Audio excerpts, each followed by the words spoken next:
भारत की सबसे पुरानी पॉलिटिकल पार्टी कांग्रेस के राष्ट्रीय अध्यक्ष ने संसद में खड़े होकर झूठ बोला है।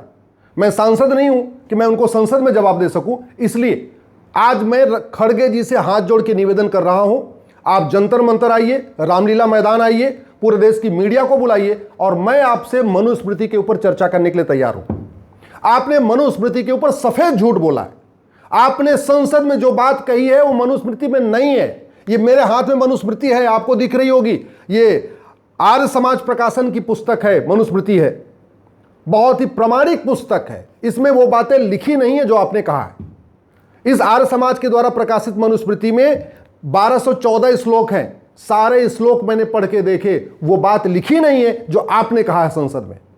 तो या तो माफी मांगिए, या तो जंतर मंतर पे, रामलीला मैदान पे, या अपने निवास पे, या आप जहां कहिए, मैं आपसे खुली चर्चा करने के लिए तैयार हूं। मीडिया को बुला लीजिए, अपने कांग्रेस के कार्यकर्ताओं को बुला लीजिए, या अपने कांग्रेस के हेड ऑफिस पे आइए, अकबर रोड आइए, आप जहां कहेंगे मैं आऊंगा आपसे मनुस्मृति के ऊपर चर्चा करने के लिए। क्यों?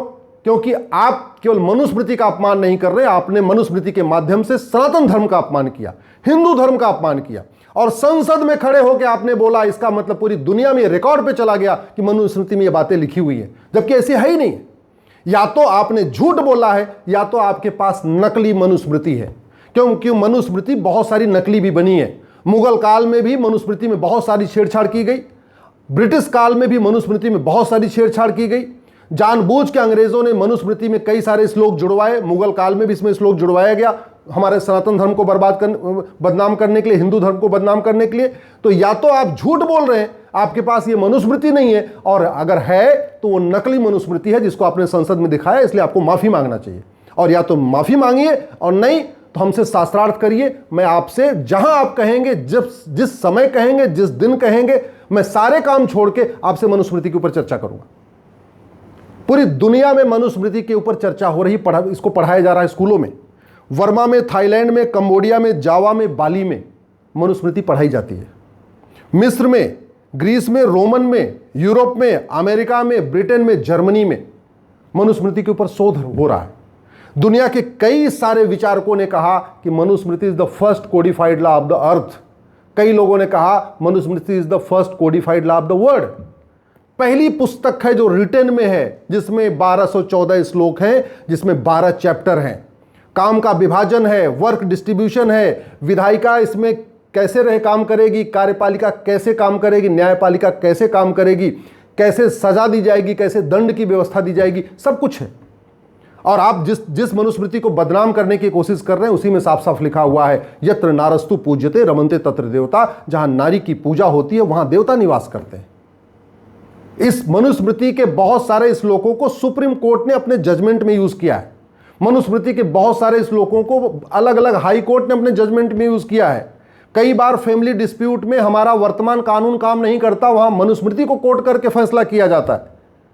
तो या तो आप पढ़े नहीं हैं, आपने मनुस्मृति को ठीक से पढ़ा नहीं, और या तो आप संसद में सफेद झूठ बोल रहे हैं। और संसद में आपने झूठ इसलिए बोला है क्योंकि पता है कि बाहर अगर आप झूठ बोलेंगे तो एफआईआर हो जाएगा। संसद में झूठ बोलने पे आपके खिलाफ एफआईआर नहीं हो सकता। संसद में आप जो कुछ बोलेंगे, बाहर उसके खिलाफ एफआईआर नहीं हो सकती। उसी का फायदा आपने उठाया। इस मनुस्मृति के बारे में Max Muller, Macdonell, Keith, Thomas, Louis Renou ने क्या गजब गजब की बातें कही हैं। इसके बारे में लुक ज्यूक्लियट और प्रिवी काउंसिल के जज विलियम जोन्स ने बहुत अच्छी अच्छी बातें कही हैं, आप पढ़िए उनको जरा। जर्मनी के दार्शनिक प्रोटेस्ट ने, निस्से ने कहा कि मनुस्मृति की तुलना तो बाइबल से हो ही नहीं सकती। कुछ लोग कह रहे थे बाइबल मनुस्मृति एक समान है, बोले ना, एक समान हो ही नहीं है। मनुस्मृति में 12 चैप्टर हैं, पढ़िए जरा मनुस्मृति को। मैं आपको कहिए तो मैं आपको आके दे दूंगा। मनुस्मृति में 12 चैप्टर है। पहला चैप्टर सृष्टि की उत्पत्ति और युगों का वर्णन। चैप्टर नंबर 2 ब्रह्मचर्य, आश्रम और शिक्षा की व्यवस्था। चैप्टर नंबर 3 विवाह, संस्कार और पितरात्मक व्यवस्था। चैप्टर नंबर 4 गृहस्थ धर्म और भोजन के नियम। चैप्टर नंबर 5 महिलाओं के कर्तव्य। सब कुछ एक एक चैप्टर में लिखा हुआ है। चैप्टर नंबर 6 वानप्रस्थ आश्रम और संन्यास आश्रम। चैप्टर नंबर 7 राजा के कर्तव्य और राजधर्म, प्रशासन व्यवस्था कैसे चलेगी, चैप्टर नंबर 7 में लिखा हुआ है। चैप्टर नंबर 8 न्याय, अपराध और राजनीतिक मामले, अगर दंड देना है तो कैसे देना है, चैप्टर नंबर 8 में लिखा हुआ है। चैप्टर नंबर 9 संपत्ति और स्त्री पुरुष के धर्म। चैप्टर नंबर 10 वर्णों का मिश्रण। चैप्टर नंबर 11 पाप और प्रायश्चित, चैप्टर नंबर 12, कर्म फल त्रिगुण और मोक्ष। आज के लाखों साल पहले एक हमें ग्रंथ मिला, जब पूरी दुनिया में लोगों को भोजन करना नहीं आता था, पूरी दुनिया में लोग नंगे घूमते थे, पूरी दुनिया में लोगों को भोजन कैसे बनाया जाता है, कैसे पकाया जाता है, कैसे खाया जाता है पता नहीं था। पूरी दुनिया में लोग नंगे होकर घूमते और जानवरों को कच्चा मांस मार मार के कच्चा खा रहे थे। उस समय हमारे पास एक ग्रंथ था और पूरी दुनिया में इसकी चर्चा हो रही है। और भारत में आप दुनिया के सबसे बड़े लोकतंत्र के मंदिर, संसद में खड़े होकर आप इसके खिलाफ झूठ बोल रहे। आपको शर्म भी नहीं आई? आपको मोदी जी से नफरत है तो ठीक है, अपनी नफरत निकालिए। आपको आरएसएस से नफरत है, नफरत निकालिए। आपको बीजेपी से नफरत है, बीजेपी से लड़िए। लेकिन आरएसएस, बीजेपी, मोदी जी के चक्कर में आप सनातन धर्म को बदनाम कर रहे हैं, पूरी दुनिया में बदनाम करने की कोशिश कर रहे हैं। आप हिंदू धर्म को बदनाम करने की कोशिश कर रहे हैं, चंद वोटों की खातिर, केवल तुष्टीकरण के लिए। यहां आप सनातन धर्म को आप बदनाम करेंगे, मनुस्मृति को बदनाम करेंगे तो आपको वोट मिल जाएगा। ऐसे सफेद झूठ।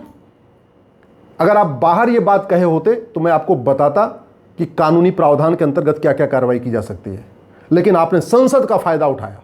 आपको पता है कि आपको संसद में जो कुछ आप कहेंगे उसके खिलाफ बाहर कार्रवाई नहीं होगी। नहीं तो जो आपने संसद में बात कही है, एक बार यही जरा बाहर कहिए, फिर आपको समझ में आएगा कि भारत में आपके खिलाफ क्या क्या कार्रवाई हो सकती है।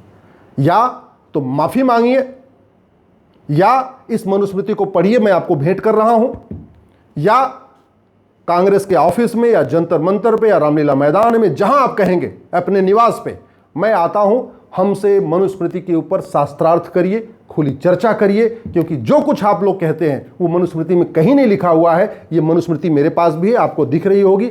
आर्य समाज के द्वारा प्रकाशित मनुस्मृति है ये। इसमें 1215 श्लोक है। मुझे नहीं पता, 1214 श्लोक है, मुझे नहीं पता आप कौन सी मनुस्मृति दिखाते हैं, लेकिन एक बार आप इसके ऊपर आइए, शास्त्रार्थ करिए, फिर आपको समझ में आएगा कि मनुस्मृति है क्या। अभी आप लगातार केवल राजनीतिक फायदे के लिए झूठ परोस रहे हैं।